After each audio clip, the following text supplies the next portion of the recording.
ప్రభువైన యేసుక్రీస్తు నామములో మీ అందరికీ నా శుభాలు తెలియజేస్తున్నాను. దేవునితో ఈ దినం అనే ఈ కార్యక్రమానికి మీ అందరికీ సాదరంగా ఆహ్వానం పలుకుతూ ఉన్నాను.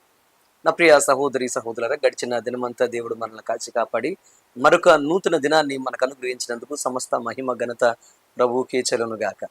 ఈరోజు దేవుడు మన కోసం సిద్ధపరిచిన వాక్యాన్ని మనం ధ్యానం చేద్దాం. యోహాను సువార్త 15వ అధ్యాయము 4వ వచనాన్ని మనం చదువుకుందాం.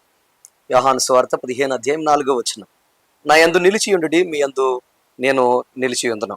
తీగ ద్రాక్ష వల్ల నిలిచి ఉంటే గాని దానంతటా తానే ఎలాగూ ఫలింపదో, అలాగే నా యందు నిలిచి ఉంటే గాని మీరును ఫలింపరు.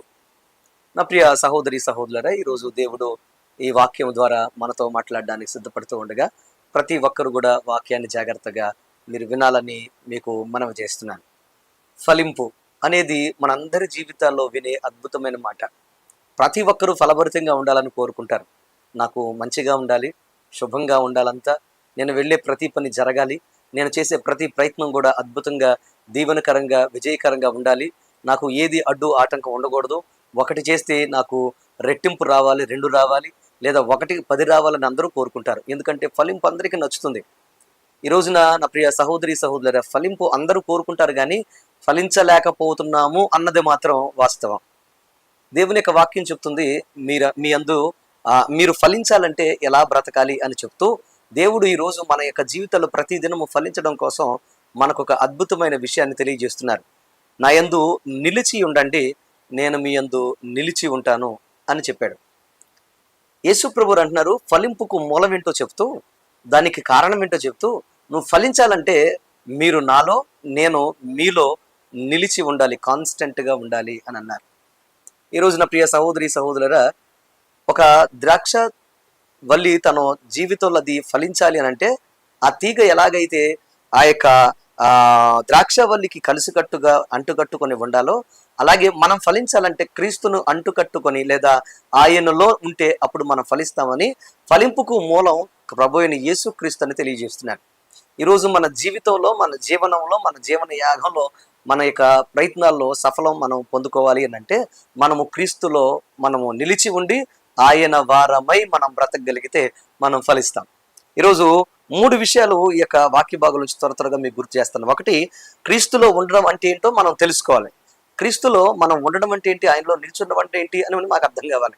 క్రీస్తులో మనం నిలిచి ఉండడం అంటే మనం ప్రతిదినము కూడా ఆయనతో కలిసి ఆయనలో ఉండి దినచర్య అంతా ఆయనతో సంబంధం పెట్టుకుని నడవడం. అది ఎలా అంటే ప్రార్థన ద్వారా, వాక్యం ద్వారా, ఆయనను మనం వేడుకోవడం ద్వారా, ప్రార్థించడం ద్వారా మన జీవితాన్ని ఎప్పుడైతే మనము ముందుకు సాగిస్తామో, నువ్వు ఎప్పుడైతే పని చేసినప్పుడు క్రీస్తులో నువ్వు నిలిచుండే అనుభవాన్ని సంపాదించుకుంటావు. అందుకోసమే ప్రతి దినము కూడా ఆయన సన్నిధిలో ప్రార్థన చేస్తూ విశ్వాసంతో ఆయన వెతుకుతూ ముందుకు సాగిపోతే నువ్వు క్రీస్తులో నిలబడగలుగుతావు. రెండోది, మనం గమనించాల్సింది ఏంటంటే, యేసులో ఉండకపోతే, అంటే ప్రభువైన యేసుక్రీస్తులో మనం ఉండకపోతే మన ఫలింపు లేదని మనం గ్రహించాలి. మనం గనక క్రీస్తులో కాకుండా, అంటే ప్రార్థన, విశ్వాసం, దేవుని యొక్క సన్నిధికి దూరంగా మనం బ్రతికితే మన జీవితంలో ఫలింపుకు మనం దూరం అయిపోతాం. ఎప్పుడైతే వేర్లకు దూరమైన కొమ్మ లేదా ఆ చెట్టుకు వేరు చేయబడిన కొమ్మ ఎలాగైతే ఎండిపోతుందో, వాడిపోయి నిదానంగా, అలాగే దేవునికి వేరైన మన జీవితాల్లో కూడా మెల్లగా వాడిపోయి నష్టాలు కష్టాలు పాలైపోయి మనం కూడా మన జీవితంలో నష్టపోయి మనము ఎండిపోతాం. ఈ రోజున చాలా మంది జీవితాల్లో వారు కష్టపడుతున్నారు కానీ కష్టం కలిసి రావట్లేదు. పని చేసినా, లేకపోతే వ్యాపారం చేసినా, ఉద్యోగం చేసినా జీతాలు అయితే వస్తున్నాయి కానీ కష్టమైతే వస్తుంది కానీ ఆ కష్టం నిలబడట్లేదు. ఎందుకని అంటే వారు దేవునికి దూరంగా ఉన్నారు కనుక వారి కష్టము ఎండిపోతుందని మనం గ్రహించాలి. మూడవది, మనం గమనిస్తే ఆయనలో ఉంటే ఫలింపు గ్యారెంటీ. అంటే ప్రభువైన యేసుక్రీస్తులో ఉంటే మనము ఖచ్చితంగా ఫలిస్తాం. ఎందుకు ఈ మాట మీకు నేను చెప్తున్నానంటే, ఆయనలో మనం వర్ధిల్లుతాం, ఆయన ద్వారా మనం ప్రజ్వరిల్లుతాం అన్నది వాస్తవం. నీ స్థితి మొదట కొద్దిగా ఉండినా తుదకు మహాభివృద్ధి అవుతుందని దేవుని వాక్యం సెలవిస్తుంది. నువ్వు ఆయనలో నమ్మకం కలిగి ప్రార్థనలోను, విశ్వాసంలోను ఈ లోకాన్ని విడిచిపెట్టి ఆయన పాదాలు పట్టుకుని ఎప్పుడైతే ముందుకు సాగిపోతూ ఉంటావో, ఆయన నిన్ను పట్టుకొని నిన్ను ఆశీర్వదించి నిన్ను ఐశ్వర్యవంతుడుగా మారుస్తాడు. యెహోవా ఆశీర్వాదము ఐశ్వర్యమునిచ్చునని దేవుని వాక్యం సెలవుస్తుంది. అందువల్ల మీ జీవితంలో మీరు చేసే ప్రతి ప్రయత్నంలో కూడా, ప్రతి పనిలో కూడా రెట్టింపు ఆశీర్వాదం అనుభవిస్తూ ముందుకు సాగిపోతారు. ఈరోజు మీరు ఆయనలో నిలిచి ఉండండి. ఆయన సన్నిధిలో ఆయనను ధ్యానం చేస్తూ, ప్రార్థిస్తూ, వాక్య ధ్యానం చేస్తూ ముందుకు నడవండి. ఆయనకు వేరుగా ఉండడానికి ఎంత మాత్రం మీరు ధైర్యం చేయకుండా ఆయనకు దగ్గరగా ఉండి ఎప్పుడైతే ముందుకు సాగిపోతారో ఆయన మిమ్మల్ని చేయి పట్టుకొని నడిపించి ఆశీర్వాదాలతో నింపుతాడు. దేవుడు మిమ్మల్ని అందరినీ దీవించి ఈ దినమంతా ఆశీర్వాదకరంగా మిమ్మల్ని మార్చనుగాక. Let's pray.